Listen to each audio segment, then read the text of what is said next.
하나님 말씀 봅니다. 시편 오늘 19편 말씀을 보겠습니다.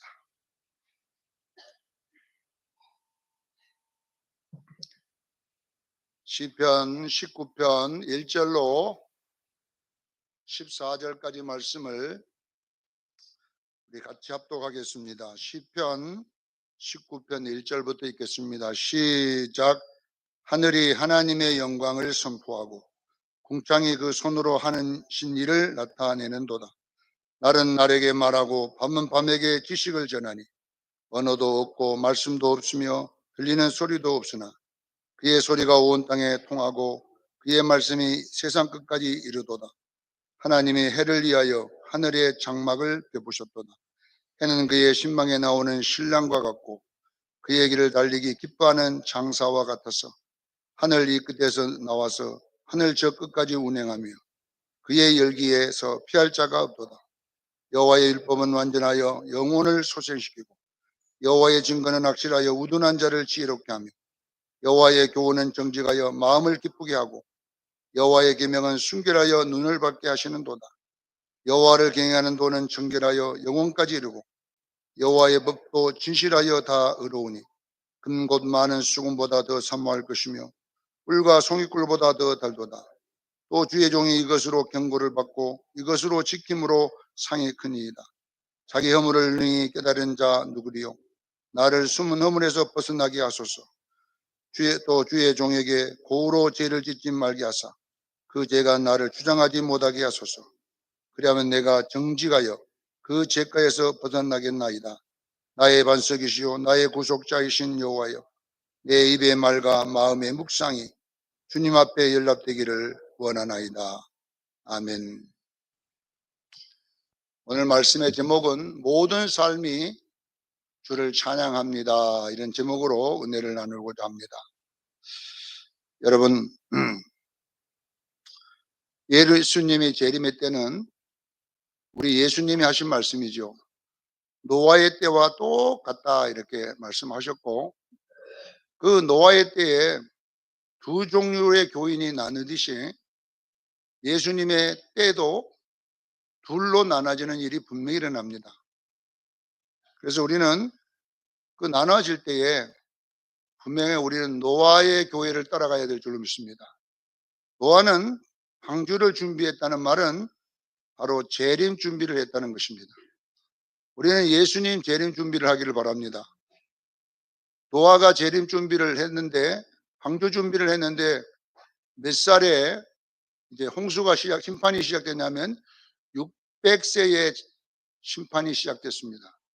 창세기 7장 6절에 보면 노아의 나이 600세에 홍수가 시작됐다 이렇게 나와 있어요. 저는 그 말을 듣는 순간에 이 600이란 말은 6이라는 단어는 땅의 숫자입니다. 땅수, 사람 수잖아요. 그러니까 그것을 내가 이렇게 연결해 봤어요. 600이 뭘 상징할 건가? 언제 이 세상이 노아의 때에 심판하던 것처럼 심판을 받을 것인가? 이 땅이 어쩌면 6천년 되는 해에 어쩌면 끝이 올 수도 있어요. 우리가 잘 알다시피 아담에서 아브라함까지 1000년, 2000년, 아브라함에서 예수님 초림까지 2000년, 예수님 초림에서 승천하시고 다시 오시는 데까지 2000년, 이러면 6000년이 안 됩니까? 뭐 지금이 6000년이 지나고 이제 5년째 접어들잖아요. 목사님, 그러면 뭐 무슨 6000년이 지나고 25년이 지났습니다. 그래 내가 또 만들어낸 공법이 있잖아요. 그걸 맞춰보려고. 언제 오냐? 예수님이 승천하시고 부터 시작하지 않겠냐, 내 생각에는. 예수님 공생애가 빠지고 예수님 승천하시고 내가 다시 오리라 한때부터 세보면 언제가 맞냐? 33년을 더 해야 돼요. 2033년. 앞으로 15년 남았습니다. 6000년 그렇게 내가 만들어낸 거예요.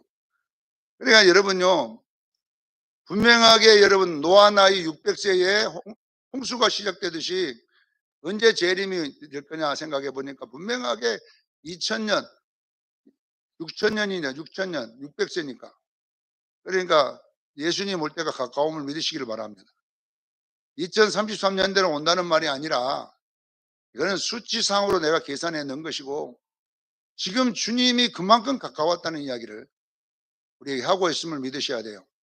그래서 지금은 이제 두 종류의 사람이 어떻게 나뉘어져? 창세기 6장에 보면 하나는 하나님의 아들들, 노아 이렇게 둘이 나눠지거든요. 하나님의 아들이라고 분명히 나와 있어 성경에. 하나님의 아들이라고 그랬지 세상 사람의 아들이라고 안 하고, 자, 하나님의 아들들이 사람의 딸들을 너무나 아름다움을 보고 좋아해 가지고 그들과 결혼해 가지고 육체가 되어 버렸어요. 그러더니 하나님의 신이 사람에게서 떠났다 이렇게 나왔어요. 여러분요, 교회에 성령님이 계셔야 될 줄로 믿습니다. 성령이 역사 안 하면요, 교회는 끝이 된 거예요, 거의. 근데 봅니까? 이 하나님의 아들들을 연구해 보니까 하나님의 아들들을 예수님은요, 정확하게 뭐라고 이야기하느냐? 예? 창세기 24장, 마태복음 24장 37절로 38절에 마태복음 24장 37절과 38절에 보면 거기 보면은 노아가 방주를 만들고 이 사람들, 하나님의 아들들은 먹고 마시고 시집가고 장가가고 사고 팔고 집을 짓더니 이렇게 나와 있어요. 그러니까 이게 뭘 이야기하냐 그러면요, 재림에는 관심도 안 가지고 이 세상에서 잘 먹고 잘 살려고 거기에만 집중하는 상태를 말하는 것입니다. 사랑하는 성도 여러분, 우리가 먹고 마시고 시집가고 장가가는 거 해야 되지만 우리들의 목적은 뭐냐 그러면요, 예수님 재림 준비인 거예요. 신앙 준비하기를 전에 축원합니다. 이 땅에서 예수님 재림은 다 까먹어버리고 먹고 마시고 시집가고 장가가는 이 삶에 빠져갖고 살면 안 된다는 이야기입니다. 그런데 놀라운 것이 뭐냐 그러면요, 38절에 뭐라고 하냐면 노아가 방주에 들어가는 날까지 여기에 있는 먹고 마시는 사람들이 깨닫지 못하더라 그랬어요. 깨닫지 못하더라. 그리고 성경은 그 다음에 뭐라고 써놨냐면요, 여기가 진짜 무서운 말씀이잖아요. 예. 창세기 24장 40절로 42절에 그 다음에 두 사람이 밭에 있음에 한 사람이 데려감을 당하고 한 사람 버려둠을 당하더라. 두 여자가 맷돌을 갈고 있다가 하나는 버려둠을 당하고 하나는 데려감을 당하더라. 이거면 앞에다가 노아와 하나님의 아들들 둘이를 쪼개놓고 밑에 있는 이것들은 데려감을 못 받는다잖아요. 버려둠을 당할 것이라 했어요. 이것이 뭘 말할까요 도대체? 노아는 방주에 들어가고 하나님 아들들은 못 들어갔잖아요. 그러니까 여러분 보세요. 우리는 분명히 예수님 재림할 때 데려감을 당해야 될 줄로 믿습니다. 우리가 여러분요, 다 휴거될지 안 될지 몰라요. 휴거가 일어날 건데 만약 예수님 재림할 때는 안 될 수 있다는 걸 이야기하잖아요. 하나는 데려감을 당하고 버려둠을 당할 것이라 그랬어요. 그러니까 우리는 여러분요, 깨닫지 못하더라가 굉장히 중요한 내용이다. 이 사람의 아들들은 깨닫지 못했다 그러잖아요. 깨닫지 못했다. 방주가 들어가서 홍수가 시작될 때까지 깨닫지 못했다 그랬어요. 예수님 재림할 때까지 깨닫지를 못하는 거예요, 사람들이. 그러면 이 깨닫다는 단어를 우리가 내가 원어를 찾으면 원어를 추적해 들어가 보니까 이 깨닫다는 단어가 신이메이라는 단어인데, 이 신이메이라는 단어는 어떻게 만들어졌냐 그러면 이 신이라는 단어가 뭐냐면 함께라는 단어, 함께. 신. 그다음 이메이라는 단어는 보내다라는 뜻이에요. 함께라는 전치사 플러스 보내다라는 단어가 합성화되어 만든 것이 뭐냐 그러면 깨닫다는 쉬맨이라는 단어예요. 자, 그러면 깨닫다 이 말은 뭐냐 그러면 이것을 이제 직역하면 함께 보내다 이런 뜻이거든요. 그냥 그대로 단어를 풀면 함께 보내다 이런 뜻인데, 이것을 이제 우리가 알기 쉽게 우리 쪽으로 이렇게 번역을 해보면 뭐냐면요, 어떤 사람이 깨닫느냐, 성령이 함께하는 사람이 깨닫는 거예요. 성령이 충만해야 될 줄로 믿습니다. 성령이 함께 해줘야 깨닫는데 이 하나님의 아들들은 성령이 떠나버렸잖아요. 못 깨닫는 거예요. 말씀 들어도 못 깨닫는 거예요. 사랑하는 성도 여러분, 우리는 여러분요, 성령의 감동으로 말씀이 깨달아지기를 저희 축원합니다. 뭘 들으면 막 이렇게 깨달아져야 되는데, 무슨 목사님 세월이 이리 좋은데, 하나님 아들들 이렇게 날씨가 좋은데 무슨 비가 와? 응? 이렇게 하고 있는 자가 있어요. 그러나 노아는 은혜를 입었다 그랬어요. 내가 물로 심판하리라 노아에게만 했겠어요, 주님이? 노아에게만 한 게 아니에요. 하나님 아들들에게 했다니까요. 우리는 노아만 들은 줄 알지만은요, 그 시대 사람들에게 다 물로 내가 심판하겠다. 노아만 들었겠어요? 다 들었는데요. 아무도 못 깨달아요. 못 깨달고 먹고 마시고 씻고 장가가는 것만 하고 앉아요. 예. 그러나 노아는 깨달았음을 믿으시기를 바랍니다. 깨닫고, 야, 진짜 종말이 오는구나. 예수님 재림이 이르구나. 이것이 깨달아지기를 주에 축원합니다. 자, 그러면 중요한 것이 뭘 깨달아야 되냐? 이게 무엇을 깨달아야 되느냐? 정확하게 마태복음 24장 15절로 20절에 보면 읽는 자는 깨달을지언정 그랬어요. 그럼 뭐라고 뭘 읽는 자? 거기에 보니까 다니엘이 말한 바 멸망에 가증한 것이 거룩한 것에 선 것을 보거든. 예? 읽는 자는 깨달을지언정 이렇게 깨닫는다도 나와 있어요. 자, 여러분 보세요. 다니엘이 말한 바 다니엘이 예언을 했잖아요. 멸망에 가증한 것이 거룩한 것에 선 것을 보거든 너희는 깨달아라 이렇게 돼 있어요. 뭐 우리가 지금 멸망에 가증한 것이 다니엘이 본 그것은 뭐 여러 학자들마다 달라요. 주로 뭐냐 그러면 BC 167년에 그 안디오고스 에피바데스라는 그 왕이 이제 예루살렘을 공격해 가지고 거기다가 제우스 신을 세우고 대지피로 제사를 드린 이야기가 나와요. 그러다가 7년 동안 그렇게 하다가 마카비 족속 형제들이 일어나 가지고 이제 처부서가 쫓아냈는데 이제 그때가 그때다 이렇게 이야기하는 사람이 있지만 제가 보는 성경은 여러분요 뭐라고 이야기하냐 큰 환란이 있을 것이라 했어요. 이 15절부터 20절까지 그 다음에 쭉 뒤에 보면 큰 환란이 있을 것이다. 이 말은 뭐냐면요 멸망에 가증한 것이 거룩한 것에 선 것을 보거든 깨달으라 그랬는데 뭐냐면요 교회 예배가 없어집니다. 깨닫기를 주에 축원합니다. 교회가 예배가 없어져 가요. 왜냐하면 이 강단에 누가 있어서 성령이 있어야 될 줄로 믿습니다. 거룩한 것에 누가 서야 되냐? 성령님이 역사해야 되는데 여기에 뭐냐면 이놈의 인본주의자들만 서갖고 하니까 성도들이 못 깨닫는 거 아니겠어요? 강단에 여러분 주의 종을 위해 기도해 주셔야 돼요. 여러분 목사님이 성령 충만하도록 기도하기를 바랍니다. 목사님이 어떻게 하든지 능력 받도록 기도해 주셔야 돼요. 여기에 성령이 계셔야 돼요. 여기에. 근데 여기에 여러분 목사가 있지만은 그 귀신이 여기 있으면 어떻게 되겠어요? 마귀가 강대상에 서 있으면 어떻게 되겠어요? 여러분 영을 열어보기를 주여 축원합니다. 영안이 열리면 여러분요 강대상에 목사가 서 있는데요. 어떤 교회는 곰이 서 있는 교회도 있고요. 뱀이 서 있는 교회도 있고요. 어떤 교회는 용이 서 있는 데도 있다니까요. 영안이 열어지기를 주여 축원합니다. 분명하게 성경 갖고 말해도 여러분요 강대상에가 여러분요 뱀이 있는 데가 있어요. 멸망에 가증한 것들이 여기 있으면 안 돼요. 그러면 성도들 다 죽여버립니다. 깨닫기를 주여 축원합니다. 어떻게 하든지 하나님의 성신이 교회에 있어야 됩니다. 할렐루야. 성령이 떠나버리면 그게 끝난 거예요. 그게 끝난 거.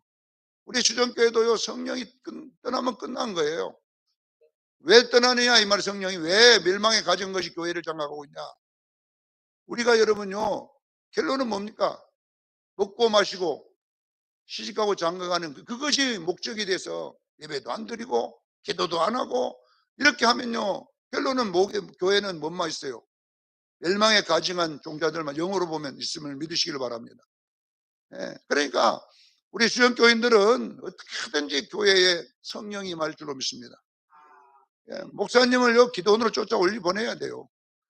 기도원에 가서 목사님 기도 좀 하고 오세요 이래야 되는데 예, 기도해야지 성령이 역사하지.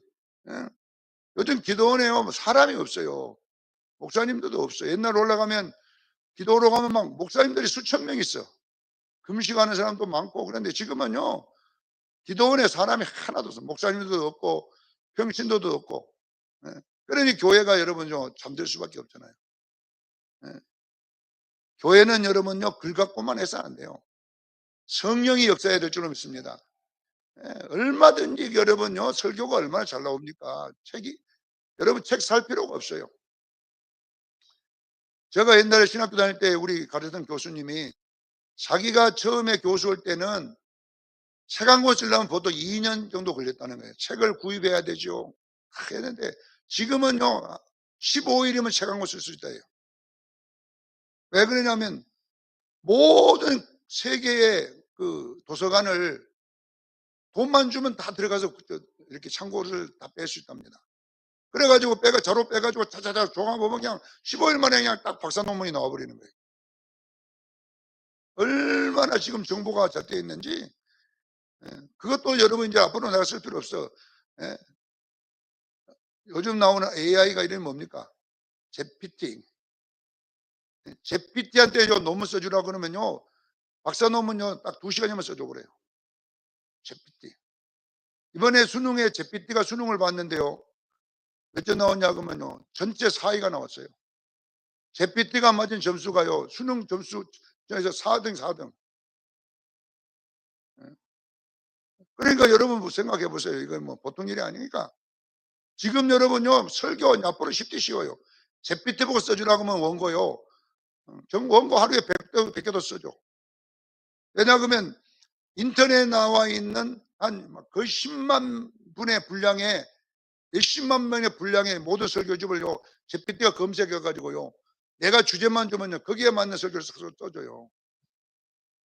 그러니 여러분요, 여러분 앞으로 설교하려면 GPT 하나 딱 설치해 놓으면요, GPT야, 예수 피가 뭐냐? 그러면 그냥, 예, 그냥 다 써줘. 지금은요, 우리가 여러분요, 글 시대가 아니에요. 성령 시대가 돼야 될 줄로 믿습니다. 성령은 GPT가 할 수가 없어요. 성령님은. GPT는 성령님 할 수 없어요. 성령님은 우리가 기도해야 될 줄로 믿습니다. 기도할 때 역사가 일어난다는 것이죠. 자, 여러분 보세요. 마태복음 24장 15절로 20절에 정확하게 뭐라고 했냐 그러면, 깨달을진적 그래가지고요, 5가지 깨달으라고 나왔잖아요. 제가 이거 설교했잖아요. 계속 5가지 깨달으라고 딱 써놨어요. 깨달을진적. 첫째, 유대에 있는 자들은 산으로 도망하기를 바랍니다. 깨달아야 돼요. 유대가 뭡니까? 먹고 마시고 시집가고 장가는 생활의 자리입니다. 그러면 우리는 뭐냐, 여기에 있는 자들은 회개하라는 거예요. 이런 일이 보면 뭘로? 산으로 도망하기를 그냥 축원합니다. 산이 상징하는 것은 뭐냐 그러면 예배 자리입니다. 사랑하는 성도 여러분, 예배가 회복되기를 그냥 축원합니다. 예배가 회복돼야 됩니다. 지붕에 있는 자들은 세간을 가지러 집으로 내려가지 마라 그랬어요. 지붕이 뭐냐? 기도입니다. 세간을 가지러 내려간다는 건 재산 증식을 말하는 거예요. 이 땅에서 사고 팔고 집 짓고 막 여기에, 이게 세간을 가지러 가는 거예요. 이것 한다고 기도 못하면 안 된다는 이야기야. 이것 때문에 바빠갖고 힘들어서 기도 자리를 다 그만뒀잖아요, 우리가. 목사님들도 여러분요, 힘들면 옛날 목사님들은 산에 올라가서 금식 기도했는데 요즘은 돈 벌러 가버리는 거예요. 다. 돈 벌러 가버린다니까, 목사님들도 이제는 전부 다. 예. 세간을 가지러 가면 안 돼요, 우리는. 우리는 뭐냐, 기도가 회복돼야 될 줄로 믿습니다. 힘들으면 기도해야 되는데 이렇게 하면 안 돼요, 주님 올 때. 세 번째는 밭에 있는 이 밭은 봉사, 헌신, 주의 교회를 위하여 봉사, 헌신하는 거예요. 그런데 겉옷을 가지러 뒤돌아보지, 이 겉옷이 뭐냐 그러면 자기 체면, 자기 자존심, 이런 것을 말하는 거예요. 봉사하다 보니까 막 안 좋은 소리도 듣고 자존심도 상하고 이렇게 하니까 전부 다 뒤돌아봐 갔다 이 말이에요. 무슨 말입니까? 이제 교회는요, 봉사한 사람 별로 없어져요. 전부 다 누가 봉사해야 되냐 하면 로봇가 해야 돼요, 앞으로. 네, 다시 자기 체면 때문에 안 합니다. 이래서 안 합니다. 저래서 안 합니다. 이렇게 되면 우리는요, 봉사와 헌신이 회복될 줄로 믿습니다. 얼마든지 용역시켜서 할 수 있지만 용역은 하늘에 상급이 없어요. 예수 안 믿는 사람이 봉사하면 상급이 있겠습니까? 왜 교회를 봉사라고 줬는데 하늘의 상을 쌓는 것인 줄로 믿으시기를 바랍니다. 아니, 전도 로봇가 앞으로 전도하면 돼요. 미가엘 반주기처럼 로봇에다가 놔두고 역전에 세워놓고 로봇가 예수를 믿어라 하루 내에 배터리 충전해 놓으면 할 수 있어. 내 대신 로봇하고 하면 상 주겠어요, 여러분요? 우리는 여러분요, 우리의 몸이 해야 될 줄로 믿습니다. 봉사도 이제 내가 해야지 전부 다 용역이 시키고 이러면 안 되는 거예요. 자, 네 번째 보세요. 아이 벤 자들과 젖먹이는, 아이 뺐다는 말은 신앙이 갓난 아이라는 이야기고, 젖먹인다는 것은 설교가 뭐냐 그러면 어린아이들에게 설교하는, 젖먹는 설교한다는 거예요. 분명하게 이브리서 5장 12절에 보니까 단단한 음식은 못 먹고 젖이나 먹는 자가 되지 마라 그랬어요. 단단한 음식을 못 먹고 젖만 먹이는 성도 되지 말기를 바랍니다. 이는 젖을 먹는 자마다 어린아이니 의의 말씀을 경험하지 못한 자라 그랬어요. 젖만 먹는 자들은 결론은 어떤 어린아이라 그랬어요. 내가 말하자 기저귀 차고 있지 말기를 주에 축원합니다. 이왕이면 흰 옷 입은 성도를 성숙한 성도, 기저귀 찬 성도를, 훈도시 찬 성도를 어린아이 성도라 그래요. 이런 설교하는 목사나 이런 성도를 다 화가실지어다 그랬어요. 깨달을지언정, 깨닫기를 주에 축원합니다. 또 도망하는 일이 안식일이나 게으리 되지, 도망이란 말은 뭐냐면 주님 재림 직전을 말한 거예요. 가장 급할 때 뭐 하느냐? 겨울 안식일이 되지 않도록 기도하라. 겨울 안식일이 뭡니까? 시험 들지 말라는 이야기야. 여러분들은요, 시험 들어서 이제는 쉬는 자가 되지 말기를 제가 축원합니다. 주님 재림이 가까울 때 가장 열심히 해야 될 텐데 시험에 들어가고 나는 이제 주의 일 안 해. 내가 왜? 그래가지고 교회도 안 나가고 안 나가 교인 돼가지고 집에 가만히 앉아갖고 유튜브나 보고 앉았고, 이런 성도들은 여러분요 안 된다는 이야기를 기억하기를 바랍니다. 그래서 주님 올 때에 이런 성도 되지 마세요. 열심을 내기를 주님 축원합니다. 요한계시록 3장 19절에 열심을 내라, 회개하라 그랬다니까. 열심을 내라. 이제 여러분요 주님 올 때가 얼마 안 남았어요. 여러분 5가지 점검하기를 바랍니다. 이런 걸 깨달아야 돼요. 깨달아. 오늘 시편 19편은 바로 영적으로 깨어있는 성도들의 신앙의 태도에 대한 설명입니다. 깨어있는 성도의 모습이 어떤 성도인 줄 아세요, 여러분요? 오늘 그 이야기를 3가지로 하고 있습니다. 자, 여러분요, 이런 성도는 영으로 깨어있으면요, 내 전 삶이 하나님을 찬양하는 삶이 되는 거예요. 이걸 여러분 말씀을 통하여 거울이 되기를 주님 축원합니다. 아, 깨어있는 성도는 이 3가지가 있구나. 이것을 말하는 것이 오늘 본문인데, 첫 번째 1절로 6절에 여러분, 자연 계시, 일반 은총 속에서 하나님을 만나는 거예요. 우리는요 3곳에서 하나님 만나야 돼요. 여러분요, 우리는 여러분요, 여기 보니 1절에 보세요. 하늘이, 궁창이, 별들이 하나님의 영광을 선포하고 그 손으로 하신 일을 나타낸다 그랬어요. 여러분요, 자연을 쳐다보면서 하나님이 보이기를 주님 축원합니다. 자, 낮은 밤에게 말하고 밤은 낮에게 말하고, 하나님, 이 밤과 낮이 말을 하는데요, 하나님을 전한다고 그러잖아요. 지금 이 자연 계시를 지금 이야기하잖아요. 들리는 소리는 없지만 그 말씀이 자연을 통해 온 세상에 전파된다고 그러잖아요. 자, 무슨 이야기입니까? 제가 여러분요 장기 금식을 해보니까 진짜 여러분요, 우리가 처마 밑에 있는 그 잡초 있지요. 잡초가 하나님을 찬양하더라니까요. 내 육이 다 이제 빠지고 내 육이 다 소멸되고 있습니다. 그 풀한 포기의 속에 하나님이 계시더라니까요. 근데 우리가 여러분요, 은혜가 충만하네 보세요. 모든 것이 자연스러워. 여러분 자연을 보고 만물을 보고 여러분요 보면은 이래서 저 싫고 저래서 싫고 짜증나고 저 사람은 이래서 싫고 저거는 잡초가 나갔고 말이야. 잡초가 그냥 막 그냥 풀 봐도 썽일이 나고 막 개만 봐도 썽일이 나고 막 하늘을 봐도 썽일이 나고 무슨 막 이랬다는 것은 여러분요 보세요. 여러분 마귀가 잔뜩 들어있는 거예요. 여러분. 그래서 여러분요, 여러분이 자연 계시를 통하여 하나님이 보여지기를 저는 축원합니다. 보여줘야 돼요. 이래야 성령 충만한 사람이고요. 그럴 때 하나님 찬양해요. 하늘을 쳐다볼 때 참 아름다워라 주님의 세계 이런 노래가 나오는데 이건 문이 같은 하늘이 오늘도 막 이렇게 되면요 여러분요 뭐 우리가 지금요 이 찬양이 아닌 거잖아요. 로마서 1장 20절에 보면 사도 바울도 자연은총에 대해서 이렇게 말하고 있어요.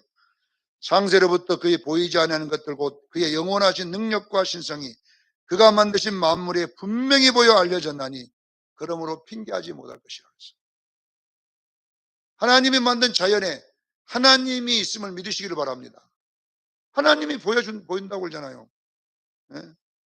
그래서 예수님도 누가복음 21장 25절 28절에 누가복음 21장 25절 28절에 자연 속에 하나님의 징조가 있다 그랬어요. 이를 성신에는 징조가 있겠고 그랬어요. 예수님도 재림 때 뭐 징조가 있어요? 자연에다가 징조를 보여준다 했어요. 자연이 하나님의 심판을 말한다 그랬어요. 땅에서 민족들이 싸우는 소리, 바다에서 파도 성난 소리가 인하여 혼란 중에 공고함이 있으리라 그랬어요. 그때 인자가 구름을 타고 오리라 그랬어요. 분명하게 자연 속에서 여러분 계시를 발견하기를 저는 축원합니다. 어떤 사람이 그렇게 되느냐 여러분요. 영안이 열려야 돼요. 할렐루야. 사랑하는 성도 여러분, 여러분이 성령이 충만하기를 바랍니다. 여러분 은혜가 충만하고요. 영안이 충만하고 기도가 충만하면 여러분요. 참 아름다워라가 나오게 돼 있어요. 모든 자연 계시 속에서 하나님의 음성이 들리고 하나님이 보일 줄로 믿습니다. 깨닫기를 주에 축원합니다. 그런데 자연을 통했는데 짜증만 나고 그냥 욕만 나오고 막 저주만 나오면요. 여러분 주님 재림 기다려봐도 소용없어. 주님의 재림을 기다리는 자는 여러분요. 무엇을 봐도 하나님의 음성이 들리고 무슨 소리를 들어도 하나님의 음성이 들릴 줄로 믿습니다. 그래서 자연을 통한 하나님의 계시를 보게 된다. 이렇게 설명을 했습니다. 두 번째 7절로 10절에는 특별 은총에 대한 내용이 나와 있어요. 여러분 여기 보면 여호와의 율법은 완전하여 영혼을 소생시키고 여호와의 증거는 확실하여 우둔한 자를 지혜롭게 하고 여호와의 경호는 정직하여 마음을 기쁘게 하고 여호와의 계명은 순결하여 눈을 밝게 한다. 이 전부 이야기가 뭐냐 하면 성경의 이야기입니다.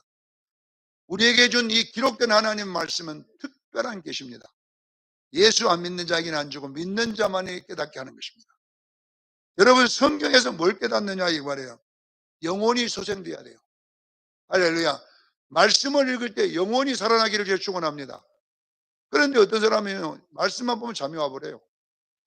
영혼은 소생되기는 새로가네. 성경 보면 짜증이 나. 에이가 성경 누가 이렇게 뜯게 만들어가지고 무슨 놈의 영혼이 소생되니까 성경이 그냥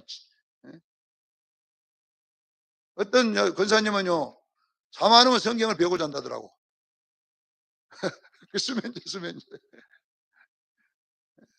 그러면 그게 뭐냐면 성경에 여러분 성경이 안 즐거운 것은요 내 영혼이 지금 다운되고 있다는 거예요.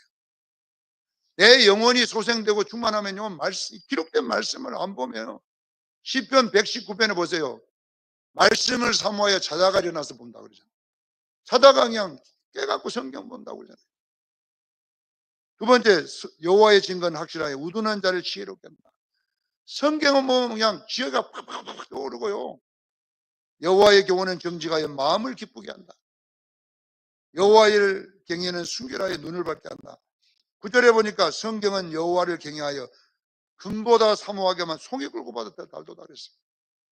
영혼이 여러분요 보세요. 영혼이 소생되니까 막 말씀이 꿀처럼 달더라. 그냥 금보다 사모해지더라는 거예요. 말씀이 막 이렇게 좋아져야 되는데 말씀이 별로 은혜도 안 되고 말씀이 관심도 없고 이렇게 되는 것은 재림성도가 아니라는 거예요. 재림성도는 말씀을 통하여 하나님을 찬양해야 될 줄로 믿습니다. 말씀 때문에 춤을 추고 말씀 때문에 기뻐하고 말씀에 감동이 돼가지고 그냥 이렇게 돼야 되는데 말씀이 봐도 재미도 없고 말씀 들어도 짜증만 나고 말씀 봐도 관심도 없고 이렇게 되는 것은 여러분의 영혼이 지금요 병들어가고 있다는 것을 아시고 주의 이름을 축원합니다. 자, 두 번째 특별 계시가 뭐냐? 말씀의 계시입니다. 말씀을 깨달아지고 말씀만 읽으면 막 흥분이 되고 이렇게 되기를 주님은 축원합니다. 세 번째, 11절로 14절에는 여러분 움직이는 하나님 말씀이요. 두 번째는 기록된 하나님 말씀. 첫 번째는 보이는 하나님의 말씀. 자연은 보이는 하나님의 말씀이고요. 성경은 기록된 하나님의 말씀이고요. 움직이는 하나님 말씀이 있어. 움직이는 말씀이 움직이는 게 뭐냐 하면 바로 나입니다. 나를 통하여 나타난 하나님의 말씀이에요. 깨닫기를 바랍니다. 그래서요, 내 입의 말을 통해서 하나님이 나타나야 돼요. 이것이 굉장히 성령 충만한 거거든요. 성령이 충만하면 내 입이요, 귀신 입에서요, 예수님 입으로 바꿔진다니까. 근데 마귀가 충만하면요, 이놈의 입이 마귀 말만 하고 앉았어. 눈도 보면요, 눈이 아니라 눈구멍이 돼요. 눈구멍이 돼갖고, 예? 여러분, 내가 여러분요, 성령 충만하면 못하고 짜증내고 있을 때 눈 한번 쳐다보세요. 그게 예수님 눈인지 누구 눈인지 한번 보세요. 딱 보면 귀신 눈입니다. 뱀처럼 찢어져가지고, 예. 그리고 여러분이 한번 쳐다보세요. 내 몸을 통해서 나타나는 예수님을 볼 줄 알아야 돼요. 내 마음의 묵상이, 내 생각을 통해, 내 손과 발을 통해서 하나님의 말씀이 나타나기를 저는 축원합니다. 성령 충만한 사람은요, 나에게서 하나님이 나타나는 거예요. 나를 보면서 하나님 예수님을 보는 거예요. 나를 보면서 예수님이 느껴지는 거예요. 그래서 오늘 여기 11절에 보세요. 기록된 말씀이 나를 지킴으로 내 상이 크느니라 그랬어요. 말씀이 내 안에 들어와가지고 나를 지켜줌으로써 내 상이 크니라. 자, 12절에 보세요. 그 기록된 말씀은 죄를 깨달아주고요, 회개가 생기기 시작하더라. 이게 회개라고 하는 것이요, 이게 변화된 하나님의 말씀이거든요.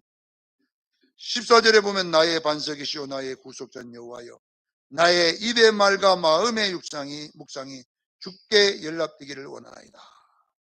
이게 뭐냐 하면요, 나의 변화를 통해서 하나님의 말씀이 나타나는 현상입니다. 최고 중요한 것이 세 번째입니다. 마지막에는 우리는 여러분요, 하나님의 형상과 모양이 되는 거잖아요. 이것이 바로 뭐냐 그러면요, 흰옷 입은 성도일 줄로 믿습니다. 흰옷을 입었다는 것은 뭔 말입니까? 성도의 오로랭실, 빛의 열매, 성령의 열매. 빛의 열매는 뭡니까?